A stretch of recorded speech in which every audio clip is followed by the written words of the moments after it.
Hello guys! Like you see, it's time for Installing Your Cellophan Daydream, Chapter 4 about guilt. Moon decides that Bellamy is the textbook definition of unintelligent which backfires. Yeah, so without further ado, here we go.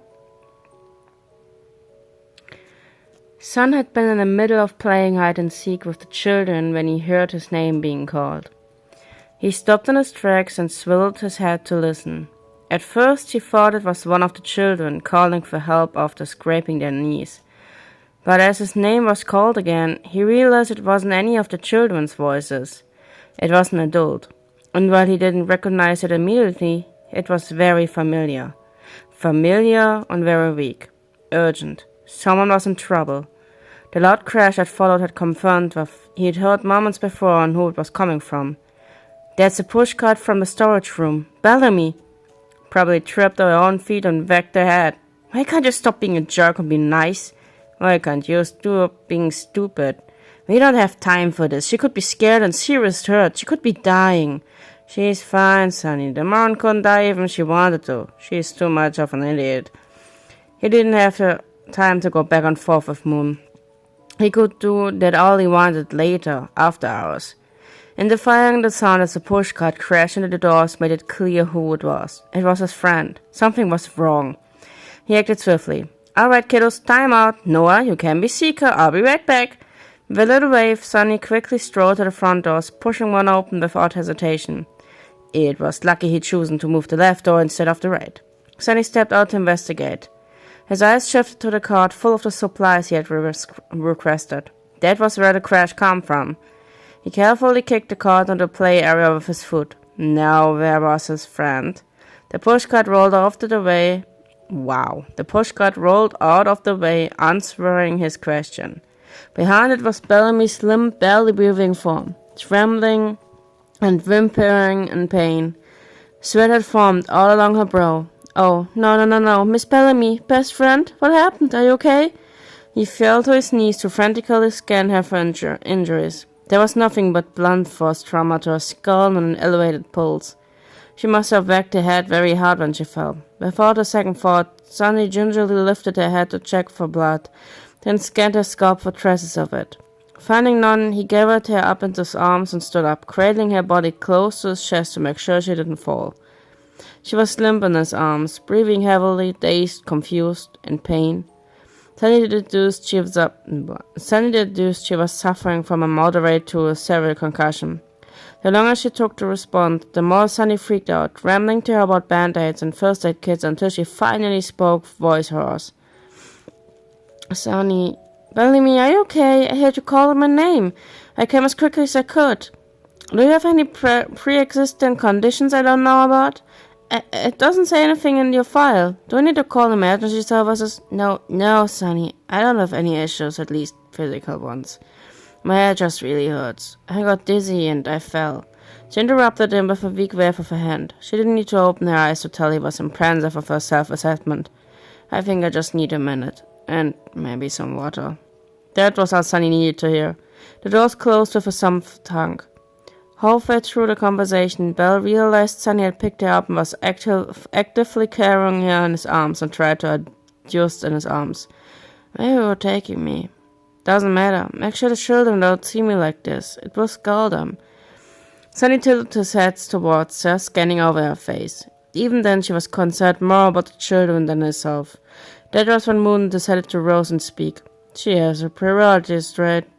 You're starting to warm up there, aren't you? I'm glad. And to think all it took was a fall and a possible serious concussion. Good job, Moondrop. I never would have guessed. If it took a concussion for you to start warming up to Bellamy, I wonder what it would take for you to actually like her. The sarcastic barbs Sonny threw at Moon were sharp. They always were. Son rarely ever got upset, but when he did, it was almost always because of his twin doing something really mean or vulgar. It wouldn't linger for long, it never did, but it didn't make it hurt any less. It never failed to take Moon by surprise. Sonny could be just as sharp as his claws when he was pushed. No, I just got to know she threw herself in front of a bus to save one of her little stars. Noah more specifically isn't the brightest crayon in the coloring box. Moon! How many times has a child been sent home for stuffing 7 crayons up his nose? Who had to remove those 7 crayons, Sonny? Me, Sonny. I did. I had to pull them out of his nose. 5 times. 5 times. In 1 week. You weren't the one who had to catch him and alert his parents. I did. He knew Moon was attempting to use dry humor to deflect and redirect, knew he was guilty. He could feel it. He snorted when Noah was brought up, allowing the conversation to take a different direction. Besides, it wasn't him he had to make it up to. It was Bellamy. In a way, it was kind of funny. Noah was indeed a silly child. He was obsessed with sticking things up his nose.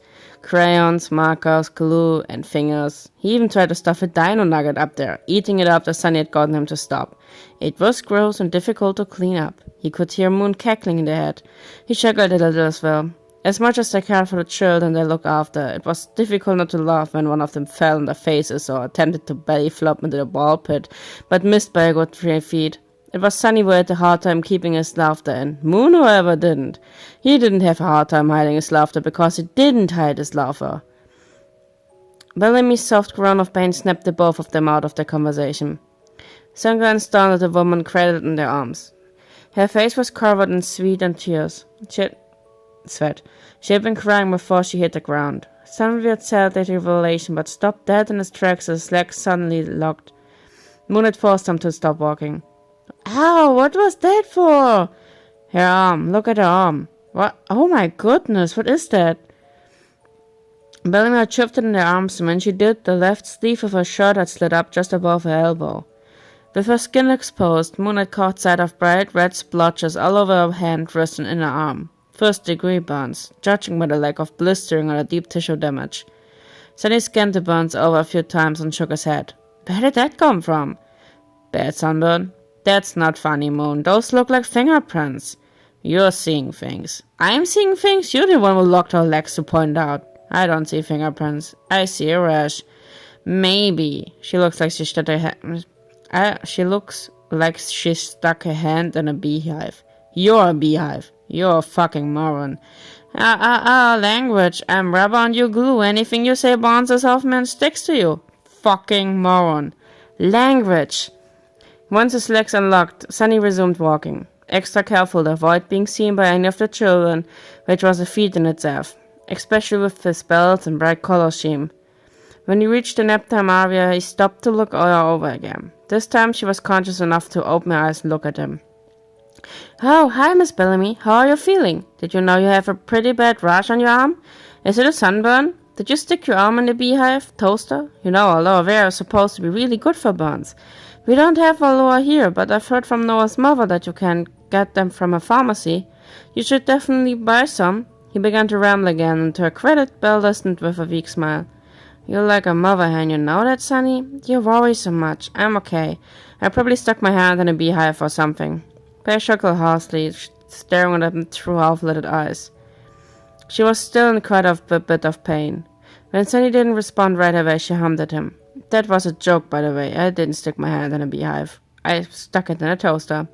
Sonny almost looked relieved, but gasped when she mentioned the toaster, sputting before stopping, slumping in resignation. You're teasing me, aren't you? Yes, silly, I'm teasing you.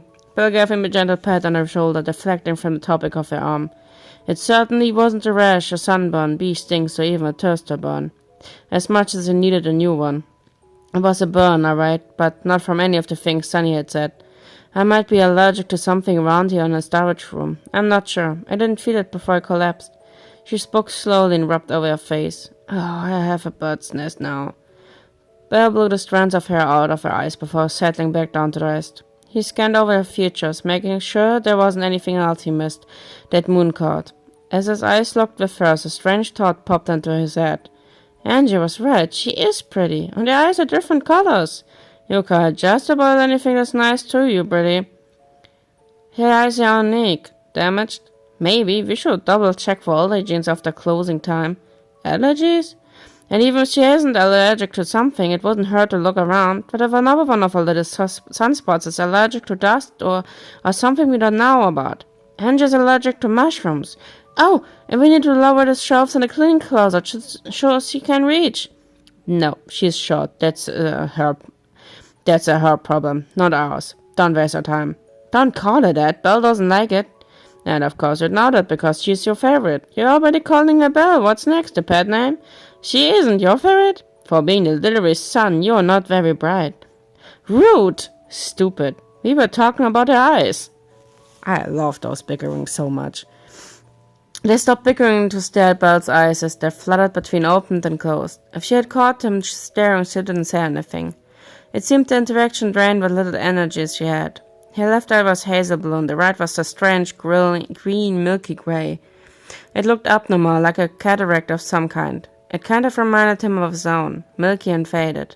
Heterochromia was rare, but harmless as far as he was aware. Then he wondered how he didn't notice it before. However, he couldn't quite hone his focus. His vision wasn't as good as it used to be. It was probably the way Belle styled her hair. That or they hadn't focused on her appearance until now while she was laying in his arms. Was she partially blind? Then he had so many questions to ask him. He had made a point to create a list of them when they had the free time he'd ask, but for the moment he was focused on taking her to the nap time area to rest. Once they arrived, he gently set her down on a giant cozy beanbag. Okay, Bellamy, you can rest here for a while until your head stops hurting, but you need to stay awake, okay? I'll bring you a fun time tablet to watch a movie. I'll bring you some water too, and a blanket and some pillows, okay, dokie? But herself slowly curled up onto the beanbag right away, but nodded weakly.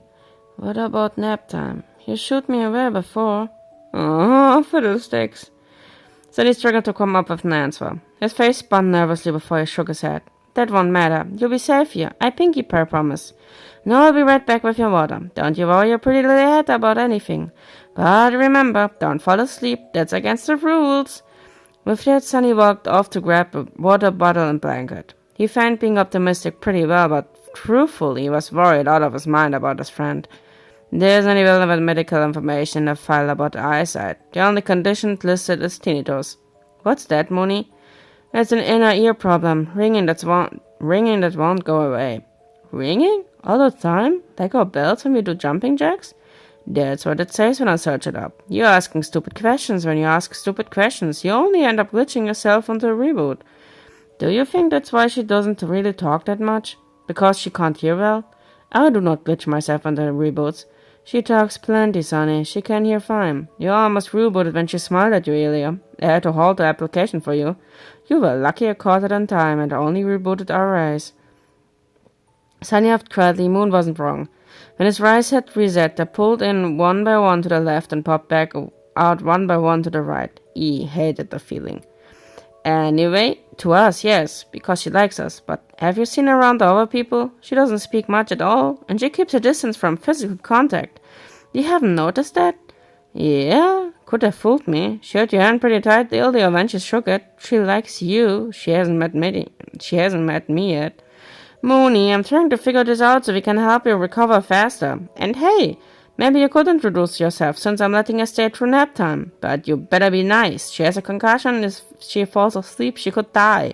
And now is that my problem? Because she's my friend. And if you want to learn where she gets the audacity, you have to at least care a little bit and be nice. Oh well.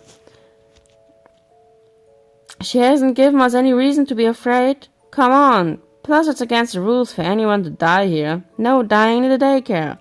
Fine, I'll be nice. And I'll keep an eye on her, but I'm not introducing myself. It's more trouble than it's worth. Keep an eye on her means no scaring her, no being a bully, not trying to hurt or chase her around. I'm serious, Moon. She could die. If she dies, you know what the others will think. And fine, be like that, but don't get upsetty spaghetti when she's nicer to me. Hearing nothing from his counterpart, Sonny took that as an affirmation. He felt way better knowing that Moon would do as he was told. If he wants to learn more from Bellamy about anything, he'd have to learn to play nice. Maybe to actually be genuinely nice for once. Sonny sighed and shook his head while filling a couple of metal bottles with water at the soda dispenser. It was 10 minutes until nap time. That meant he'd have to walk a little faster than usual. His time had been devoted to Belle and to health. It wasn't that much of a worry. He knew he could get everything ready in half that time. But his mind was focused more on her safety. When he returned, he gave Bellamy the bottles and tablets, scanning him again. Her condition hadn't stabilized, but she was awake. Barely, but awake regardless. She thanked him quietly, taking the tablet into her hands to fiddle with. It seemed to do the trick.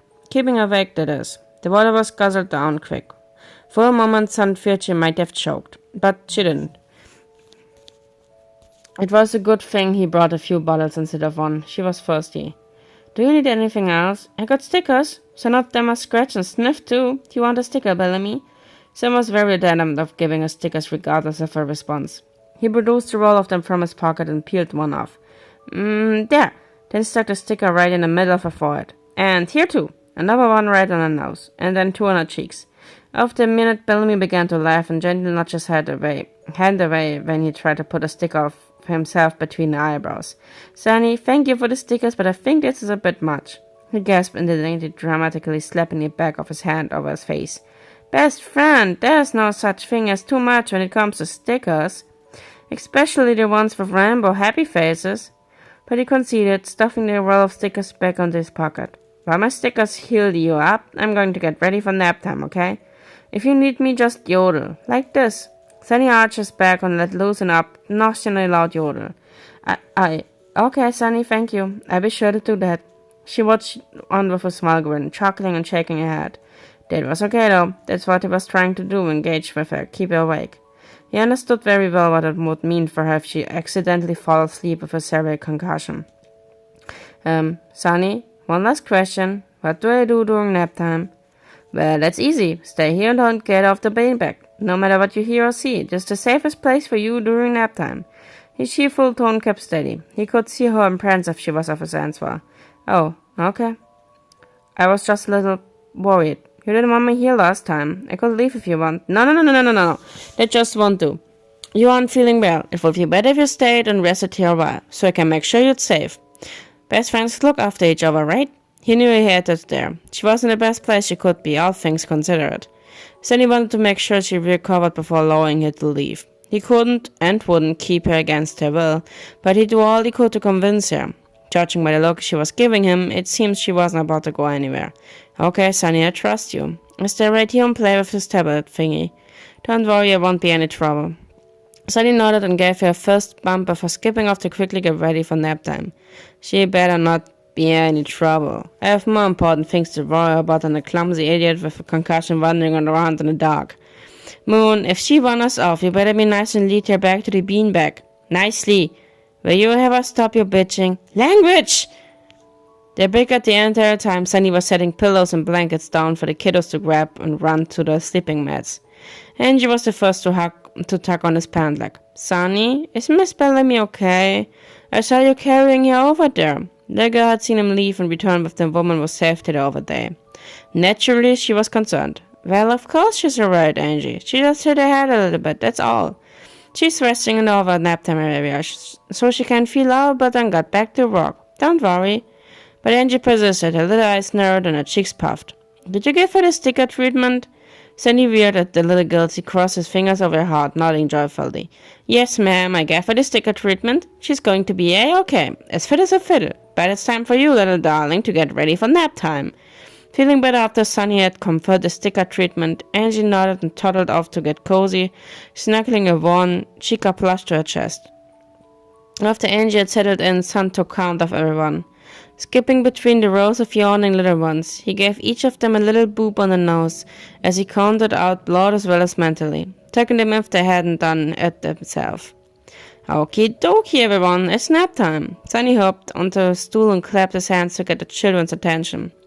As he did, a soft chirm rang out overhead, signifying it was indeed nap time. Angie sat up to wave and sleepily bid him goodbye.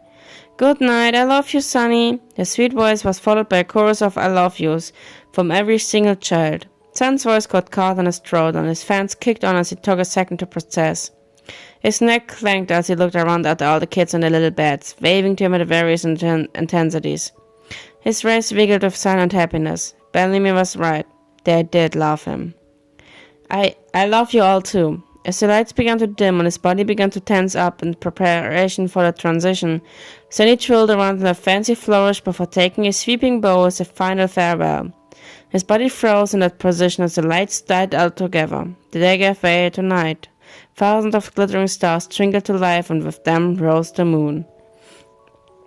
William sighed softly as the sun skipped off, watching him from the corner of her eye.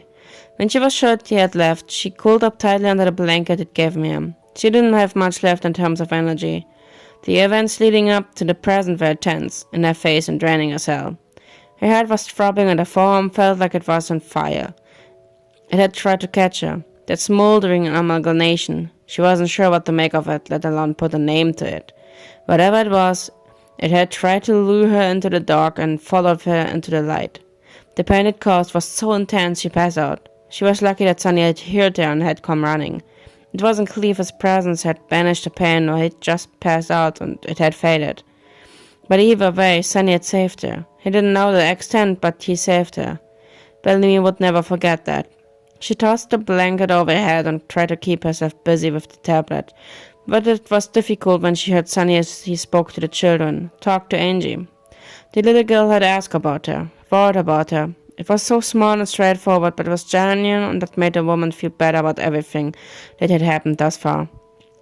As she listened to the nearby voices, Belle colored a picture of Chica in a digital coloring book app using her fingers. It felt like she was in a kindergarten all over again, except she used to color on actual sheets of paper. It soothed her far more than she thought it would, laying on a giant beanbag with stickers all over her face. Sunny really did know how to comfort children. Hell, he had comforted her. Hearing the chorus of children telling Sunny they loved him made her feel warm and fuzzy inside. He's such a sweetheart. He deserves so much better. Belle remembered it was nap time after the lights had abruptly shut off. It didn't alarm her, just unnerved her how dark it actually was. Dead, and it was quiet. She could hear the rustling of sleep and restless children coming from the other side of the nap area.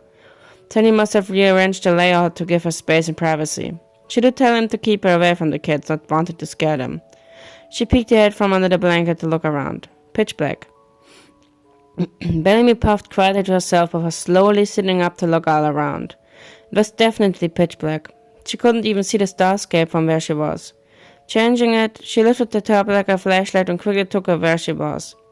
Set later on the beanbag beneath one of the overhead tubes connecting one strangled gem to the other side. Ow! Once she got a better idea, she quickly pulled the blanket back over herself, covering the scream. Not wanting to disturb the children, of course. Wait, if it's nap time and Sunny is gone, that means Moon. Better say the name all up, but quickly shut up. Sunny had said he had excellent hearing. She had practically whispered his name before she blacked out. If he had hearing like that, there was no way Moon didn't have the same kind of hearing. For all she knew, they could have heard him. They could be watching her at that very moment from the darkness. Slowly she pulled the blanket over her head like a hood, scanning the dark for any movement or light source. Even a sound. Nothing but the soft snores of the kids over yonder. She thought back to what Megan had said to her about Moon. Not much over than they looked over the children during nap time, and that they were creepy and apparently pulled the kid's arm off. Her shouldered a memory. Sure they did. Shut up, Bells. If she wasn't already hurting, she would have slept down for it. At that point, Bellamy had two main objectives. 1. Stargaze. And 2. Look for Moon. She had in her head that if she moved herself in the beanbag out from under the tubes, she could stargaze like she wanted the other day. Not only that, she also had convinced herself that since Moon was nowhere to be found, heard, or seen, they weren't like Sunny, as in talking, walking in a metronic. Maybe they were literally moon duct taped to the ceiling with the stars. As stupid it was, it made sense to her in her current concussed state. With those thoughts in mind, the woman slowly and carefully slid off the beanbag, her footfalls muffled by the soft, cushioned floor. It wasn't difficult for her to walk around in the dark, but it was difficult to walk around in the dark, dragging a huge 100 lb beanbag behind her without making an awful racket. The wet texture of the beanbag against the soft cushioned floor produced a wibbly whine kind of noise. A part of her wanted to laugh at how absurd the situation was, but the other, more determined part of her was hell-bent on getting the damn thing to where she wanted it. Hell, it wasn't even that far away, maybe 50 feet or something.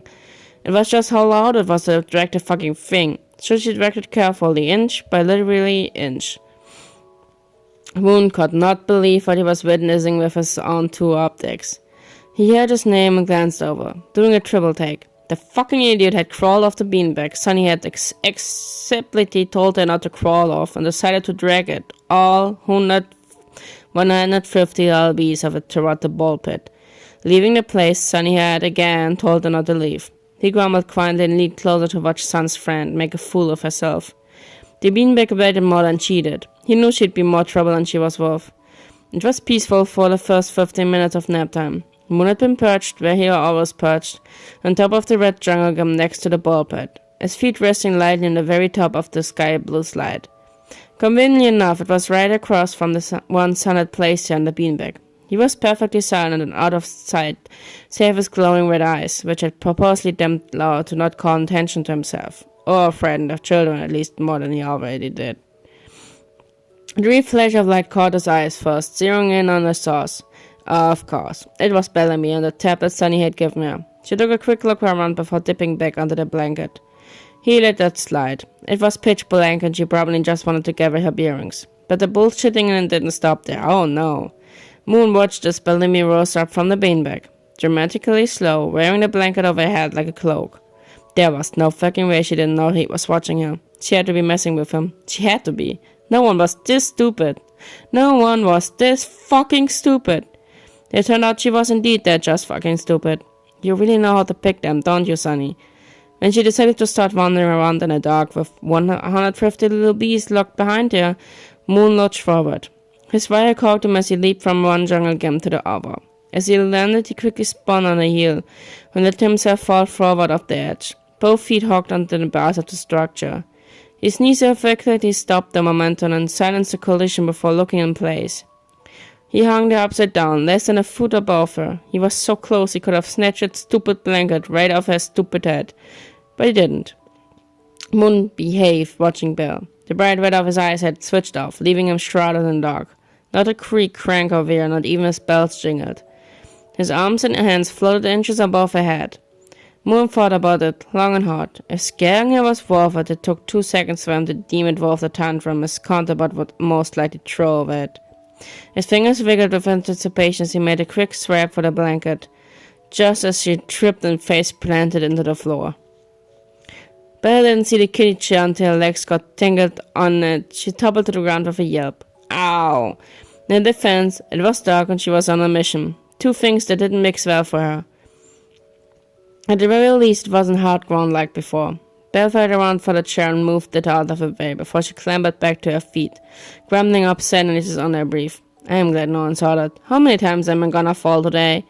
As Bellamy stood, a swish of air fanned against the back of her head. The slightest brush of something solid grazed her nape. Hair on her arms and back of her neck stood on end. Someone's watching me. He missed her by centimeters. The tip of his index finger brushed the hair on the back of her neck. His eyes widened as she tumbled over a chair, capturing it on camera to watch later when he was bored. That was the last straw. Moon nearly cackled as his face spun wildly with delight, stopping halfway through a rotation. He would have openly laughed if not for wanting to avoid being caught. If there was one compliment he would afford Bellamy, it was a hearing. She had heard him the days before when he told her the parking lot exit, and even then it was him in actual stealth mode. For a human, she had excellent hearing. She spun and things instinctively swung at the open air behind her with one of the metal water bottles Sunny had left with her. As soon as the bottle failed to connect with anything solid, she realized her mistake and immediately dropped the bottle, letting it fall to the ground.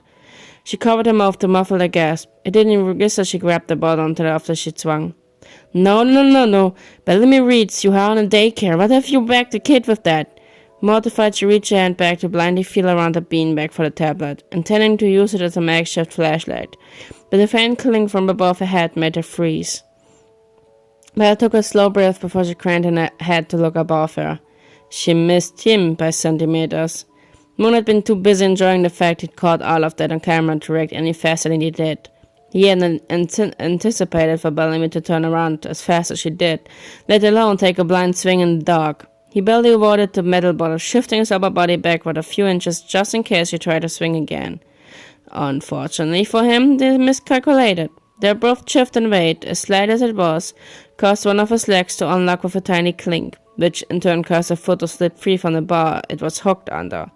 His gaze snapped towards the sound, carefully and quietly hooking it back where he needed to be before slowly lowering his face and looking back down. If it was possible for Moon to be startled, it would have been. In the fraction of a second it took for him to turn his head and fix his footing, Bellamy turned and lifted hers in the direction of the noise, which put the noise approximately 3 inches from his face. He tensed, still as statue, as her eyes frantically searched for the source of the clink. His CPU started to heat up as his surprise turned to annoyance. She had unwittingly taken him by surprise, and Moon didn't like that. He'd always got them. They never got him. But here was gotten got by a dumb, concussed woman with stickers all over her face, and who also didn't know how to follow basic directions. He had to force shut down his fans to avoid making any other unnecessary noises. It was a good thing he permanently blocked Sun from observing the situation. Idiot would have thrown a bitch fit before wasting half the battery in a prolonged giggle fit. Speaking of Sunny, one could feel himself arose from the brief reset period they went through whenever they switched. There was no such thing as luck. He didn't believe in it. But Moon was really lucky she decided to turn back towards the beanbag and fumbling around for that stupid tablet. He had seconds to decide what to do next. Taking an opportunity, he swung himself up and back over the ledge of the structure. Even after their eyes had adjusted to the darkness, Bellamy still couldn't see anything but the darkened outlines and shapes of the jungle gyms and the various hamster tubes above her. With a small puff of air, she turned back towards the beanbag, feeling around until fingertips slid over the soft rubber case of the Funtime tablet. Aha! She perked, snatched it, aimed up, and tapped the touchscreen, flooding the immediate area above her with light. To her disappointment and relief, she was met with nothing but a slowly swinging stuffed Freddy hanging from the tube above. It must have gotten stuck when one of the kids were playing, and she must have brushed against it when she stood up. Bess nodded and gently grabbed it with one hand to hold right in front of her face, tablet head in the other. Good job scaring the hell out of me. You almost got your head knocked off like a piñata, Miss Fazbear. Well, at least it wasn't an actual kid. Imagine the laughs that you'd have to deal with if it was. Yikes. With that, she set the stuffed bee onto the table and proceeded to drag the beanbag to remaining 10 feet. The tablet's light had nearly caught the blue of his pant leg as he gripped the bars behind his head with both hands and swung himself into a reverse bear flag onto the top of the jungle gym, landing on all fours with his front facing down toward the ground. Wasting no time standing on 2 feet, he skidded backward away from the edge and down the structure's backside. Phew, that was close. She almost caught you. When did you wake up? Halfway through your fancy flip. Why'd you let her get up? Let her? I said I'd keep an eye, not in hand. She did all of that by herself. Moon slowly crawled sideways as I spoke, peering around the corner to see what Bellamy had decided to do. She just finished dragging the beanbag next to the ball pit and climbed back onto it. Moving up a couple of feet, they could see her staring up at the ceiling with a look of awe on her face. Even the dark eyes twinkled just as much as the stars did. Well, it's not like she moved too far, but why did she move? You have eyes, use them. Oh, she's looking at the stars. She's smiling too. She must really like stars, Moony. Don't start. We have an hour left of nap time. I'd like to enjoy the peace and quiet while I can. Sure. Softy. I am not soft. Moon, of course, kept what had occurred before Sun had woken up to himself. There was no way he'd ever admit to his twin that he was nearly caught, especially by an idiot with a concussion. He'd never hear the end of it, as if the teasing wasn't bad enough now. He rolled his eyes as he stepped down to stand back on the 2 feet and walk. Halfway to his destination, his attention was caught by soft sniffling. Paused mid-step, the grumpy starman changed direction to investigate the noise. It was Noah. He had woken up and started to cry under his blanket. Noah was very particular about where he would nap. He'd always begged Sonny to place a sleep mat at the end of the row by the red jungle gym next to the ball pit with the sky blue slide. Otherwise, he refused to sleep. Once Moon had identified where and who the sound was coming from, he slowly approached and sat cross-legged a few feet away. The little boy had climbed to his feet, blanket gripped loosely in one hand, the other furiously rubbing at his teary eyes. Moondrop, I had a nightmare. It was really scary. You died and I was all alone. It was dark and you ran there to scare away the monsters. They got me. They got me. He was silent, listening, but his arms opened the second Noah had finished explaining his nightmare. The poor thing whimpered and dove straight into those arms with no hesitation, no fear. Moon's voice had pitched down and softened, his arms carefully closing around the terrified child. Save those tears. Curl your fears for the days when skies are all But gray and the clouds kept the warm, gentle sun away. As the moon continued, you began to rock back and forth. You're awake now, little star, and there's nothing to fear, not while I'm here. Never while I'm here. He soothed the child's tear away, his soft voice and gentle rocking and lulling him back to sleep. I'm going to tell you something very important. Noah yawned, his eyes already half closed. Moon hummed, gazing at the glittering nightscape above their heads. Noah only glanced for a second before drifting back onto the peaceful slumber. And as he drifted away in the gentle arms that cradled him, Noah was bathed in soft red moonlight. Who better to watch over the hundreds of glimmering little stars than the moon? When Noah woke, he was tucked safely under his black blanket. At his side was a Freddy plush he'd lost in the jungle gym during playtime. In its paw was a stick of a crescent moon. Rise and shine, Noah. Did you have a nice nap? Sunny was there, crouched beside him, opposite to where Moon had been sitting. The boy looked at Sunny before rolling away from him and faced the other way, pulling the plush into his arms to hug. He was always the last child to wake up, and when he did, he was either grumpy or cried. Took him a while to shake the sleep away. Sunny didn't take that personally, instead tripping off to check on Bellamy. 15 minutes before nap time ended. Belle had made the right choice when she decided to move the beanbag. The starscape was even more beautiful than she thought it would be. It really did remind her of her childhood, with her little sister, with Cassandra. Bellamy took a sharp breath as tears began slipping down her cheeks. She thought she heard voices off to her left, but she ignored them, focused only on the stars and the thoughts she was thinking out loud. I really miss you, Cassie. It's been lonely. She kept her voice as quiet as she possibly could. It's getting harder. Keeps getting harder every damn day. And I don't know how much more of it I can take. I don't know why it had to be a daycare for the place I asked to walk. Stupid, right? I was always the stupid one and you were always the smart one. She sniffled and wiped her nose and face with her hurt arm, flinching when she rubbed against the burns to part. Now I got a lot more pain to worry about, but it's just like you said. Pain isn't always a bad thing. It makes you stronger. Fuck, you were so smart. It's hard to feel strong, but I think I'm doing pretty good. I sure hope I am. Do you think so? The stars above didn't offer a response. Beth sighed through her nose and settled deep under the beanbag and blanket. I really hope so. Going quiet after that, she spent the rest of nap time gazing at the stars, trapped in a bittersweet reverie. Present time. Well, color me yellow and call me a flat pufferfish. I'm pretty sure this isn't where I left you, Bellamy. Flat pufferfish? What the fuck, son? The woman poked her face out from under the blanket before quickly disappearing back beneath it. He laughed, drumming his hands against the beanbag. Well, Miss Sleepyhead, nap time is over. Time to get up. How are you feeling? Any better? She made a noise and Bert fell into the beanbag, refusing to get up. When the lights turned themselves back on, they stung her eyes, forcing her to take cover beneath the blanket. Nope. Bert grumbled loudly and flipped over the face down, just as two yellow hands pinched the blanket's edges and lifted it to peek underneath. No, it burns. It burns. Gosh, golly gee, I didn't know my best friend was a vampire. Will gave it one singular blare, but lifted her head to peek at the face peeking at her. She stuck her tongue out at him, and in return he wiggled each individual ray in a direction as he made the raspberry sound. Oh no, that was fucking adorable. She shifted to rest her chin in her hands, watching him from under the blankie. He dropped the edges of the blanket to do the very same, mimicking her elbows resting on the beanbag, face in his hands. The blankie fell over her eyes. I feel better, she murmured softly. Then he lowered his volume and replied, You do? Well, that's super duper... Oh my god. Well, that's super duper good to hear. I was really worried about you. She could hear the mental clicking and his face retorted. It was reassuring for some reason. Do you need anything else? More water, stickers? I got a lot of stickers. I got stars and happy faces and I got... He was about to go off on a sticker tangent, but frozen when she stuck her hand out and booped him right on the nose.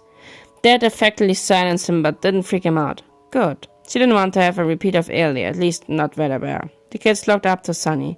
It would be pretty scary for them to see him fall apart as painfully as he did previously. Thank you, Sunny, for taking care of me and coming back to make sure I was okay. Really. I'm pretty sure you saved my life. I don't know what would have happened if I had stayed unconscious for any longer than I did. Her voice had lowered, saddened a little bit by that subject matter. It wasn't ever fun to go through what she'd gone through earlier. Sun nodded cheerfully. Best friends look out for each other. Always and forever. You don't have to ever worry about that, Bellamy. They always make sure you're okay. Okie dokie, and I always come when you call. I mean, call my name and not call me on the phone. I don't have a phone or a phone number or an answering machine. Psst. Hey, Bellamy, what's an answering machine? He had pulled back to cup his hands around his mouth and cooled his rays inward for maximum effort. Oh no, Bellamy started to laugh. She tossed her head back and began to giggle uncomfortably. Rolling onto her back and in the process nearly falling off the beanbag of Sunny hadn't casually pressed into it with all his weight to flatten one side and give him more room to roll.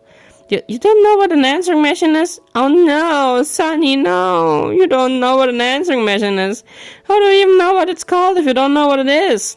She sat up on her knees, still laughing, not giving him any room to actually respond to her. Sonny, listen, buddy, but it's a machine, right? It's a machine. She paused for a dramatic effect of her whisper and really quietly to answer his question the same way he asked her. That answer us. That was it. That was fucking it. Bellamy fucking lost it. She hit so hard it transferred over the lasagna and then he lost it. They laughed together. Well, that does definitely make sense. She slapped his knee as his shoulders shook with laughter. It made him happy to see her laughing and smiling rather than on the ground trembling. Despite the laughter and his upbeat tone, he had been genuinely terrified when he found her like that. He'd never had to handle a situation like that. When he did it without Moon's guidance. He did it poorly on instinct alone. And it was clear he made the right choices. Belle was right in front of him, alive, well, and laughing so hard her cheeks had turned bright red.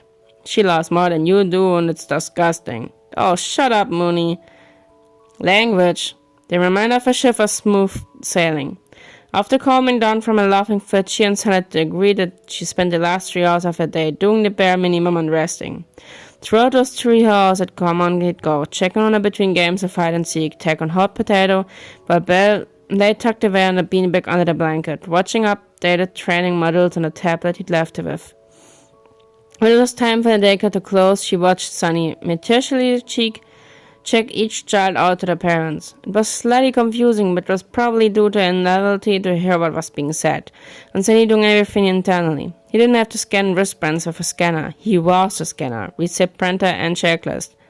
Noah was the last kid to be picked up. When it was his turn, he got up from his place. He had been sitting at the bottom of the cloud-covered slide. He stopped beside the bandbag to pull a pink and purple notebook from his little backpack. He flipped it open and skimmed the pages. Over half of those pages were full of star and moon-shaped stickers. He had stopped walking to carefully set his backpack and stuffed Freddy plush, to pull a sticker from his back pocket, peel it off the paper packing, and stick it onto one of the half-full pages. He seemed very proud of his collection, collecting his things back up and trotting towards the front doors towards Sonny and his mother. Before she knew it, it was 7:15 p.m.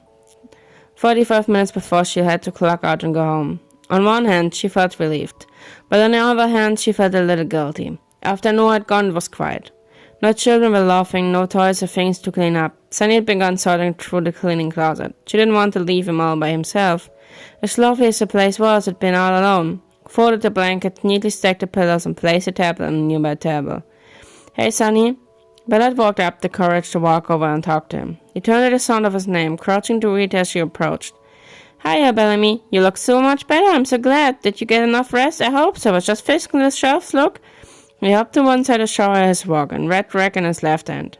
He lowered them for her and rearranged everything, even dusted and wiped down each shelf. Now you don't have to worry about looking for a letter or dust. Our nose is going to be so happy. That single act of kindness opened the floodgates. Her bottom lip began to quiver and her eyes tilted towards her shoes. Oh, I'm sorry. Please don't cry. I didn't mean to upset you. I wasn't trying to say you were short. Oh, no. I'm just starting to feel better, too. I am so sorry. Bellamy didn't think about it. She didn't think about what he would do or how he'd react. She just did. She hugged Son. She stepped right up to him and wrapped her arms around his middle, overwhelmed with the events of the day. She finally broke. Her face pressed against his front. He was very soft. His body was covered in a thick layer of warm silicone. It made him huggable. It made him real. It made her not want to let go. She felt him freeze. His fans as they were to life. His arms shot up and flayed away from her. Thank you so much. She thanked him again, and when she did, her voice cracked. I was scared. I was so scared you wouldn't hear me. He immediately stopped flailing his arms, letting them hover above her shoulders. Not touching her, but not jumping or shoving her away. She could hear the gears and springs in his torso whine in protest. She squeezed her eyes shut, trying to keep the tears back, but not away. It was too late. His kindness was the straw that broke the camel's back. I was so scared, Sonny. My head hurt so bad. When I fell and hit my head, I thought I was going to die. I was scared you wouldn't hear me. I was so scared, Sonny. My head hurt so bad. When I fell and hit my head, I thought I was going to die. The CPU glitched out, race-lailing mid-spin before stopping entirely. Sandy wasn't prepared for her to say that, and neither was Moon. Especially Moon. Guilt struck his circus just as violently as his controlled shock. What do I do? Hug her back, Sonny. She probably just stripped her own feet and hit her head. Why can't you stop being a jerk and be nice, Mooney? Why can't you stop being stupid? We don't have time for this. She could be scared and seriously hurt. She could be dying. She's fine, Sonny. Daniel can die if she wanted to. But Mooney, I said, hug her back. The red rag slipped between his fingers, falling silently to the ground as sounded as he was told, wrapping his arms around Belle's trembling form. He tensed as she tightened their grip. The moment she began to weep, he reached to gently rub the back of her shoulder. Receiving no further instruction or demands from Moon, he deemed it safe for him to spin his face down to look at his friend. She was hiding her face. I heard you, Bellamy. It's okay. I heard you. I always hear you, and I always come when you call. Don't cry. You're better now. There's nothing to be afraid of. And now we've had a really rough day, and it's hard not to worry, but it's okay. Because tomorrow is gonna be a real swell day. I can't wait for you to come and play. As he spoke, Son accessed his memory bank to replay the Ildy conversation on loop. Belle thought of encouragement and reassurance. He wasn't in any trouble. He wasn't even going to be a while she was there. He took her advice, counting down from 5. Instead of breathing and counting, he drew his rays into his head, one at a time before slowly allowing them back out, counting each clank and click. 5, 4, 3, 2, 1. It's okay. We're going to be fine. Just fine. Much to both their surprise, Sonny was able to successfully self-soothe himself out of an attack. He took complete advantage of that, gently pulling back to place, one of his hands on her shoulder, using the other to grab a tissue box from the open closet behind him. Belle pulled away and was furiously wiping at her eyes. Be careful, you irritate your eyes like that and make it worse. He used this instead. He offered her the tissue box with a tiny bear. She took it from him and did as she was told. I was just beside but trailed off, searching for the right words. She swiped at her eyes and nose with her tissue. You're right. It was a rough day for the both of us. I didn't mean to scare you if I did. I'm sorry. It was just really nice of you. You lowered the shelves for me so I could reach. Sometimes an awful day can be recited with small, sweet gestures. Thank you for that. She tried to explain herself, not thinking she made much sense. They understood, nodding as she stepped back and picked the rag off the ground, folding it neatly. Well, looks like it's time for you to go home and get some rest. Yep. Sonny hesitantly gazed at her to follow him as he walked toward the front doors, opening them with a light shove. Belle shuffled after, thanking him as he held the door open for her. I'll walk you as far as I can, okie dokie? She nodded. He ambled beside her, purposely shortening his strides to make sure she didn't fall behind, or fall in general. They climbed the stairs, past the check and lobby, and walked into the corridor. She stopped just before the shutter door. Did you forget something? I can go get it for you. Stopping his toes and head rotated around to face her. Bellamy shook her head no. She was looking at the shutter, taking a few steps forward to get a better look at it. Deep in thought, her fingertips ran over the little keypad and badge scanner. That's the emergency release pad. Son offered the tad bit of information as her gaze shifted down to the floor, nudging the rubber strip that lined from one side of the shutter to the other with her shoe. Or more precisely, the indentions in it. But after a moment she continued, stepping over the rubber threshold to plant her foot on the other side of the archway. He didn't follow, looking over the four sides of the archway as if there was an invisible barrier that kept him from leaving. Mooney, deactivate the barrier. I can only do that for patrol, when the lights are out, which is half an hour from now. We have to make sure she doesn't hurt herself again. She really quiet, what if she gets dizzy? She's tired like we are. It will drain her battery to 10%. We might not make it back to our charging station in time. Once we're at 10%, you know how long we have until we shut down. We have 45 minutes. We owe it to her. We can't be recharged. She can't. Fine, but I can only deactivate it from here to the end of the corridor. She will have to make it the rest of her way on her own. Belle sighed softly. It was nice of Sonny to walk with her. It eased her mind. She wasn't so sure she could handle another encounter like the one she had earlier. It was strange to walk beside him without a loud, cheerful rambling or scarcely skipping it always default to. She was exhausted, and by association, she figured he was as well. His battery was probably getting low. It would explain how calm and quiet he'd become. Maybe he got drowsy. Head and body had stopped throbbing. The burn remained hidden away from beneath her sleeve. As they reached the shutter, she paused to look over it. From the top of the ceiling down to the rubber threshold that kept the shutter from slamming against concrete and tire. Son stopped beside her and told her about the keypad. Belle turned back after stepping over the threshold to say goodbye, but paused when he walked right on through.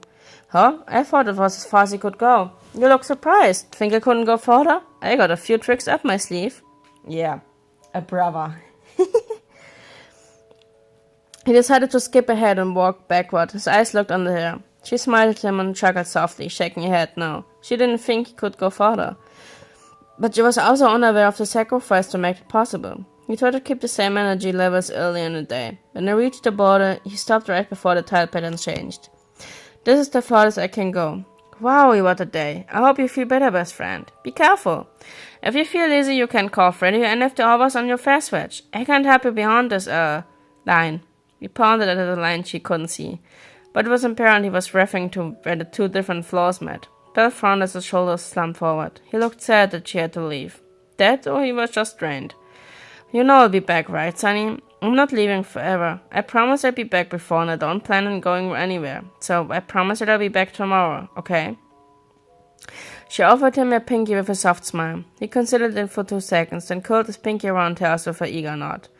It looked as a promise that made it much smoother for him to part from her. It was faint, barely a whisper, but it was still present. Even in the weakened state, she could feel he was still very concerned, and possibly didn't want her to leave. All things considered, she didn't blame him if he wanted company. Okay, pinky promise. A voice called out from afar as they unlocked the pinkies and prepared to say their final goodbyes. He reeled back as fast as he could, holding his hands behind his back. Bellamy, there you are! It was Samuel. He'd spotted her on his way out and was power walking towards her. Her eyes immediately narrowed and her arms crossed. Something Son didn't miss. She didn't like the guy, which was very clear. Her body language said it all, but when he saw the daycare attendant standing beside her, he stopped. Oh, I see you have Sundrop with you. Hello, Sundrop. When he said hello to Son, he waved at the older man before taking a few steps back. He knew when he wasn't wanted. That made her blood boil. She surprised them both by filling the space Sonny had surrendered. It looked a little silly, though. A 5'4" woman standing protectively in front of an 8 feet animatronic. Hi, Sam, what's up? Her tone had gone from friendly but tired to monotone and done. I'm about to clock out and go home now. If you don't mind, I'm really tired. Today was pretty busy. She played with the end of her braid as she talked. Yes, Sonny was walking me out. As far as he can anyway. He's adorable. Sam would have been a nasty little red stain that the tile of looks could kill. The tension was obvious. All three of them knew that, especially when she reached into her bag and pulled out her keys to fidget obnoxiously with them, trying to make him fuck off. Son perked at her keys. They were shiny and loud and had so many colorful charms on them. He leaned down to get a better look, his face spinning slightly. Are those your car keys? Can I see them? They look so shiny. Is it a little animal attached to them? It's so fluffy. Can I hold it? Can I pet it? Oh, what's this? Is this a pigeon? No, never mind. It's a butterfly. Silly me. Can I hold them? Please. God damn it. His fingers wiggled eagerly and they bounced in place. The jingle of his bells echoed obnoxiously down the empty corridor. She hummed and looked over her shoulder with a snort. Sure, Sonny. Here you go. Oh, he nearly squealed with delight as she placed him in his hand. Sam had looked far less enthused to speak to her at that point. The mix of her tone and the way Sonny was looming over her shoulder didn't sit right with him, even when he pulled away to examine their car keys. As innocent and cute as that was, Sam somehow found it disturbing. He cleared his throat after a moment. Well, I want to apologize for earlier. I didn't mean to sound so, insensitive. Oh, so that's what this was about. Belle tilted her head at him, but shrugged. There was a minute when both humans just stared at each other. One far more hostile than the others. The only sound was a jingle of bells and keys. It's fine. I'm happy where I am now. I'd love to stay and continue to talk with you, but I really need to go home. She extended her hand towards Sonny for her keys, who gently returned them. Thank you, Sonny. It's been fun today. Thanks for showing me around. I'll see you tomorrow. Okay? Okie dokie. That sounds terrifying. Oh. He yawned and stretched mid-sentence. I'm pretty tired as well. Time to go charge See you tomorrow, Bellamy. Feel better. Good night, Mr. Samuel. I hope you have a good day tomorrow, too. With a final wave of his hands, he turned on his heel and skipped off. She knew for a fact he had left because of Samuel. He was tired, sure, but the way he know ex-supervisor was staring at probably intimidated him. That didn't at all infuriate her. Nope, she watched Sonny as he skipped all the way back. Once he was back in the check-in lobby, she turned around and waved some more, screaming at the top of his lungs as the shadow slowly descended, him descending with it. His body slowly leaning and dipping to the side to keep her in his line of sight, still waving erratically. Bye, Bellamy! Bye, bye, bye, bye, bye! She shook her head and waved at him with her keys, continuing to wave as his shutters slowly closed. The second it closed all the way and Senna disappeared, the smile was wiped off her face as she walked towards the bathroom, passing Sam as he stalked off. It was lucky that he didn't park in the lot she did, otherwise she might have snapped and ended up in trouble for insubordination. This evening there was no stopping to investigate any sounds. She was far too tired, too pissy, and too done with the day to entertain anything other than driving home to go sleep and stress eat. So that was what she did.